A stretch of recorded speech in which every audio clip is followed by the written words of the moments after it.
Hello guys, स्वागत है आप सभी का आपके अपने परिवार जीएस विद सीवी में हर कदम सफलता की तरफ। तो गाइस, उम्मीद है कि आप लोग मस्त होंगे, स्वस्थ होंगे और अपनी पढ़ाई में पूरी तरह से व्यस्त होंगे। आज हम क्या पढ़ने वाले हैं? आज का हमारा टॉपिक होगा भारतीय संविधान में मौलिक अधिकार। इससे पहले हमने प्रीवियस वीडियो में किस चैप्टर को कवर किया था? तो हमने पढ़ा था मौलिक अधिकार को। आज हम क्या पढ़ने वाले हैं? आज हम मौलिक कर्तव्य को पढ़ने वाले हैं। ठीक है, आज हम मौलिक कर्तव्य को पढ़ेंगे। प्रीवियस वीडियो में हमने किसको पढ़ा था? मौलिक अधिकार को पढ़ा था। आप उसको फुल डिटेल में पढ़ने के लिए डिस्क्रिप्शन बॉक्स में लिंक दिया गया है। आप लिंक पे क्लिक करके आप वो वीडियो डिटेल में देख सकते हैं। ठीक है, तो आइए अपने टॉपिक को शुरू करते हैं। हमारा जो संविधान मौलिक कर्तव्य है, ठीक है, वो किस में रखा गया है? भाग 4 का में रखा गया। ठीक है, जैसे हमारा मौलिक कर्तव्य हमारे लिए है, यानी देश के नागरिकों के लिए है, वैसे ही हमारी देश के सरकार के लिए भी कुछ कर्तव्य है। ठीक है, और वो जो सरकार कर्तव्य है उसे हम क्या नाम देते हैं? उसे हम बोलते हैं नीति निर्देशक तत्व। ठीक है, अब ये जो नीति निर्देशक तत्व है, इन्हें किस में रखा गया है? तो इन्हें भाग 4 में रखा गया है।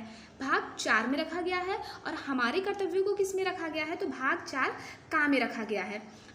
बात अगर हम कर्तव्यों की करते हैं, तो जिस तरह से ये कर्तव्य हमारे लिए हम बाध्य नहीं है इन कर्तव्यों को मानने के लिए, ठीक उसी प्रकार से हमारी गवर्नमेंट भी बाध्य नहीं है नीति निर्देशक तत्वों को मानने के लिए। हाँ, ये कर्तव्य है, मानना चाहिए, पर इसके लिए किसी दंड का प्रावधान नहीं है। जिस तरह से आपके अधिकारों का हनन होता है तो आप सुप्रीम कोर्ट और हाई कोर्ट में जा करके आप अपील कर सकते हैं अपने अधिकार के रक्षा के लिए, लेकिन यहाँ पे अगर आप किसी कर्तव्य का निर्वहन नहीं करते हैं तो कोर्ट आपको दंड नहीं देगी। उसी तरह से सरकार भी अगर अपने कर्तव्यों का निर्वहन नहीं करती है, वो कर्तव्य जो नीति निर्देशक तत्व में दिए गए हैं, यानी कि डीपीएसपी में दिए गए हैं, ठीक है, किस में दिए गए हैं? डीपीएसपी में दिए गए हैं। उनका अगर वो निर्वहन नहीं करती है तो उसके लिए कोर्ट में किसी भी प्रकार के दंड का प्रावधान नहीं है। ठीक है, दंड का प्रावधान नहीं है। गाइस, डीपीएसपी को फुल डिटेल में आगे नेक्स्ट वीडियो में बताया जाएगा। अभी आज हम क्या पढ़ेंगे? आज हम अपने कर्तव्यों के बारे में पढ़ेंगे और नेक्स्ट वीडियो में हम किसको कवर करेंगे? तो हम गवर्नमेंट के मौलिक कर्तव्य यानी कि नीति निर्देशक तत्वों को कवर करेंगे। ठीक, चलिए आइए देखते हैं, आगे बढ़ते हैं। अब हाँ, कभी कभी आपसे क्वेश्चन पूछ लिया जाता है, जैसे कुछ एक छोटा सा पॉइंट आप याद रखिएगा। जैसे मान लीजिए लोअर लेवल के एग्जाम्स में अगर आपसे क्वेश्चन पूछा गया, क्या मौलिक कर्तव्य दंडनीय है? क्या दंड का प्रावधान है उसमें? तो आप बोल देंगे नहीं, और वो क्या हो जाएगा? गलत हो जाएगा। क्यों गलत हो जाएगा? क्योंकि आपको तो पता है कि दंड का प्रावधान नहीं है। लेकिन ऐसा नहीं है। कितने मौलिक कर्तव्य हैं हमारे? 11 हैं। 11 में से 4 ऐसे मौलिक कर्तव्य हैं जिनके लिए दंड का प्रावधान है।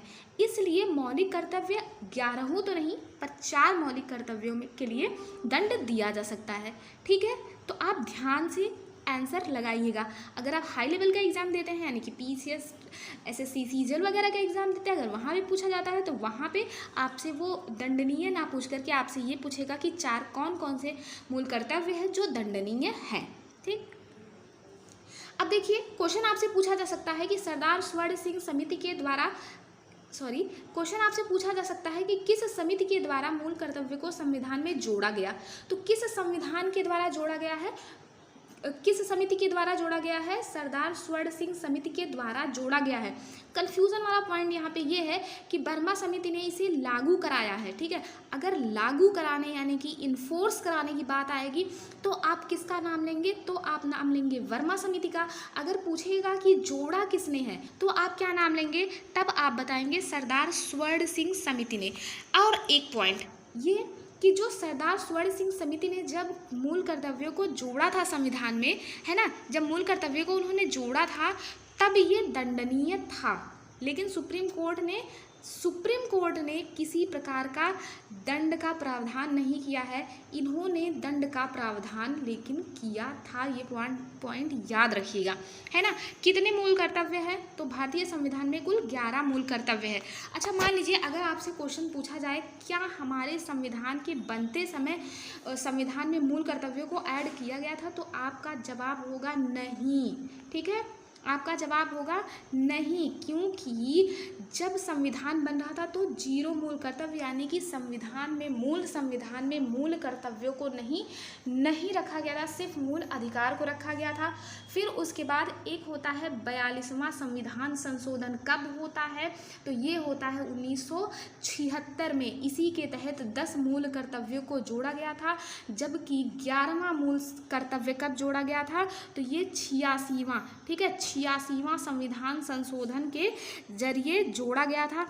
और 86वां संविधान संशोधन कब होता है? तो ये हुआ था 2002 में हुआ था। ठीक, अगर आपसे क्वेश्चन पूछे कि संविधान निर्माण के समय कितना था, तो 0 मूल कर्तव्य थे।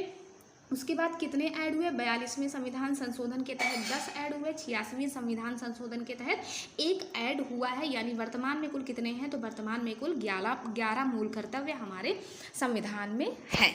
ठीक, चलिए आइए देखते हैं कि कौन कौन से हैं। तो पहला कौन सा है? पहला जो मूल कर्तव्य है ये है कि आप संविधान का पालन करेंगे और उसके आदर्शों, संस्थाओं और राष्ट्रध्वज का और राष्ट्रगान का सम्मान करेंगे। ठीक, लेकिन ये जो पहला ही मूल कर्तव्य है ये पहला ही दंडनीय है। क्यों दंडनीय है? क्योंकि आप इसको मानने के लिए बाध्य नहीं थे। अब बाध्य नहीं थे तो वहाँ पे थोड़ी सी दिक्कत परेशानी उत्पन्न हो रही थी। केरल में एक बार विवाद हुआ। केरल के एक व्यक्ति ने उन्होंने कहा कि हमारे धर्म में वंदे मातरम या जनगण मन गाना ये प्रतिबंधित है, हम उसका गान नहीं कर सकते हैं।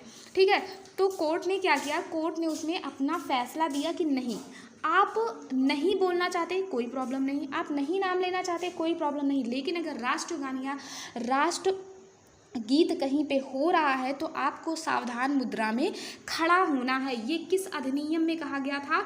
तो ये झंडा अधिनियम में कहा गया था। ठीक है, झंडा अधिनियम याद रखिएगा। झंडा अधिनियम में आपको बाध्य किया गया है, आपको बाध्य किया गया है, आपका जो पहला मौलिक कर्तव्य है उसे मानने के लिए आप बाध्य होते हैं झंडा अधिनियम के तहत, यानी कि आप राष्ट्रध्वज और संविधान का, उसके संस्थाओं का, राष्ट्रध्वज का और राष्ट्रगान का सम्मान करेंगे। अब क्वेश्चन ये भी उठ सकता है आपके मन में कि जो है कौन कौन से संवैधानिक संस्थाएं हैं? तो सुप्रीम कोर्ट हो गया, हाई कोर्ट हो गया, डिस्ट्रिक्ट कोर्ट हो गया और फिर संसद हो गया। ये सभी क्या हैं? ये सभी संविधान की संस्थाएं हैं। इनका आपको सम्मान करना ही करना है, वरना आप दंड के पात्र होंगे। अगला देखते हैं, दूसरा कौन सा है? दूसरा है स्वतंत्रता के लिए हमारी राष्ट्रीय आंदोलन को प्रेरित करने वाले उच्च आदर्शों को हृदय में सजोए रखें एवं उनका पालन करें। यानी कि आपको भगत सिंह, चंद्रशेखर आज़ाद जैसे स्वतंत्रता सेनानियों को, या फिर जिसने भी हमारे देश के लिए जो भी किया है स्वतंत्रता के लिए, आपको उन्हें याद रखना है और उनके आदर्शों को अपने हृदय में सजो के रखना है। जब भी कोई भ्रष्ट नेता आपके ऊपर अत्याचार करे तो आप उनसे बोलिए कि आप भगत सिंह भी आपके माइंड में है और चंद्रशेखर आज़ाद भी है। आप अपना अधिकार छीनना अच्छे तरीके से जानते हैं। तीसरा कौन सा है? तीसरा है भारत की प्रभुता एकता एवं अखंडता की रक्षा करें। जितनी हो सके आप कोशिश करें कि अपने देश की प्रभुता, एकता और अखंडता की सदैव ही रक्षा करने का प्रयास करें। चौथा कौन सा है? चौथा है देश की रक्षा। भाई आपका भी कर्तव्य बनता है कि अगर आपके देश के ऊपर किसी भी तरह का आपातकाल उत्पन्न होता है तो आप जितना हो सके आप देश की रक्षा करने का प्रयास करें। फिर पांचवा कौन सा है? पांचवा है भारत के सभी लोगों में समरसता और समान भ्रातृत्व की भावना का निर्माण करें। आप किसी भी तरह से अपने देशवासियों से भेदभाव ना करें और कोशिश करें कि अपने पूरे देश को अपने भाई और बहन, अपने कुटुंब के समान समझें। जैसे हमारी भारतीय संस्कृति सभ्यता का सदैव से यही वाक्य रहा है कि वसुधैव कुटुंबकम। तो आपको क्या करना है? वसुधैव कुटुंबकम की भावना का पालन करना है। ठीक है, छठवां क्या है? छठवां है हमारी सामाजिक संस्कृति और गौरवशाली परंपरा का महत्व समझे और उसका परिरक्षण करना है। यानी कि हमारी जो संस्कृति रह चुकी है, हमारे कल्चर का, हमको क्या करना है? उसके महत्व को समझना है और उसका परिरक्षण, सदैव उसकी रक्षा करनी है, उसको खत्म नहीं होने देना है। सातवां कौन सा है? सातवां है प्राकृतिक पर्यावरण की रक्षा करें और उसका संवर्धन करें। इसमें दिक्कत हो गई थी। दिक्कत क्या हुई थी?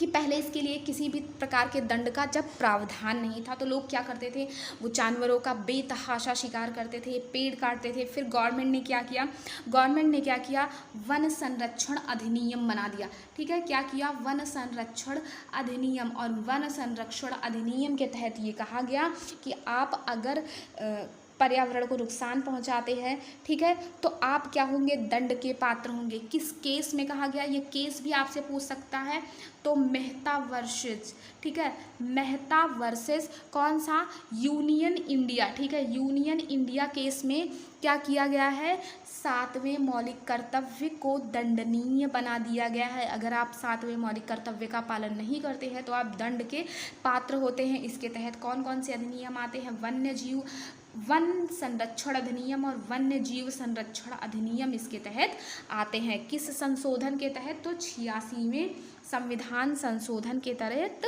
आते हैं। ठीक है, चलिए कमेंट बॉक्स में लिख के बताइएगा 86वां संविधान संशोधन किस सन में हुआ था। 8वां कौन सा है, वैज्ञानिक दृष्टिकोण और ज्ञानार्जन की भावना का विकास करें। मतलब आपको वैज्ञानिक दृष्टिकोण बनाना है ना। हमेशा सारी चीज़ें, जो भी चीज़ें हो, आपको कहीं सुनी बातों पे ना ध्यान दे करके अपने ज्ञान को अपने ज्ञान को उस शीर्ष तक लेके जाना है जहाँ सारी चीज़ें क्या हो, वैज्ञानिक दृष्टिकोण पर आधारित हो। अगला कौन सा है, 9th नंबर का है, सार्वजनिक संपत्ति को सुरक्षित रखना है। ये नहीं कि आप गुस्साएं तो आपने सार्वजनिक बसों में आग लगाना शुरू कर दिया, आप जितने भी सार्वजनिक संपत्ति है उसका नुकसान पहुँचाना शुरू कर दिया। ये जो 9वां है ना, 9वां, ये इस 9वें के लिए भी दंड का प्रावधान है। अगर आप किसी भी सार्वजनिक संपत्ति को किसी भी तरह की क्षति पहुंचाते हैं तो आपके लिए दंड का प्रावधान रखा गया है। नेक्स्ट कौन सा है, 10th वाला है, व्यक्तिगत और सामूहिक गतिविधियों के सभी क्षेत्रों में उत्कर्ष की और बढ़ाने का सतत प्रयास करना है। मतलब कि आपको व्यक्तिगत और सामूहिक गतिविधियों का, है ना, सभी क्षेत्रों में इसके उत्कर्ष को और बढ़ाने के लिए आपको सतत निरंतर प्रयास करना है। 11th कौन सा है, 11th है कि माता पिता, है ना, माता पिता या संरक्षक द्वारा 6 से 14 वर्ष, कितने, 6 से जो 14 वर्ष के नन्हे मुन्ने बच्चे होते हैं उन्हें शिक्षा प्रदान करना है। उन्हें क्या करना है, शिक्षा प्रदान करना है। कम से कम प्राथमिक शिक्षा तो उन्हें प्रदान करवाना ही है। इसके लिए भी दंड का प्रावधान है। अब माता पिता क्या, अगर आप सोचते हैं कि आप अपने बच्चे को शिक्षा नहीं प्रदान करवाएंगे, भाई मौलिक कर्तव्य है ये, तो अगर आप नहीं मानेंगे तो दंड का प्रावधान नहीं है, तो आप याद रखिएगा कि 6 से 14 वर्ष के बच्चे को शिक्षा प्राप्त करना उनका मूल अधिकार है। अगर आप उनसे उनके मूल अधिकार को छीनते हैं तो अनुच्छेद 32 के तहत आपको सजा होगी, है ना, जहाँ पे मूल अधिकारों के हनन, जो लोग भी उसका हनन करते हैं उसके लिए प्रावधान बनाया गया है। ठीक है, और कब इसे शामिल किया गया ये भी आपसे पूछ सकता है, तो कब शामिल किया गया, 86वें संविधान संशोधन के तहत शामिल किया गया है ना। 86वें संविधान संशोधन के तहत अनुच्छेद 11वां मूल कर्तव्य भारतीय संविधान में जोड़ा गया है। तो आज के सेशन में बस इतना ही। अगर आपको किसी तरह का कोई भी डाउट हो तो आप कमेंट बॉक्स में लिख करके अपने डाउट को ज़रूर पूछें, उसका पूरी तरह से निराकरण करने का प्रयास किया जाएगा। तब तक के लिए आप लोग हंसते रहिए, मुस्कुराते रहिए, खुश रहिए और मूल अधिकार वाला वीडियो ज़रूर देखिएगा क्योंकि वो आपके लिए बहुत ही इंपॉर्टेंट है। नेक्स्ट वीडियो जो होगा कोशिश यही रहेगी कि वो DPSP पर है। ठीक है, तब तक के लिए टेक केयर, बाय बाय।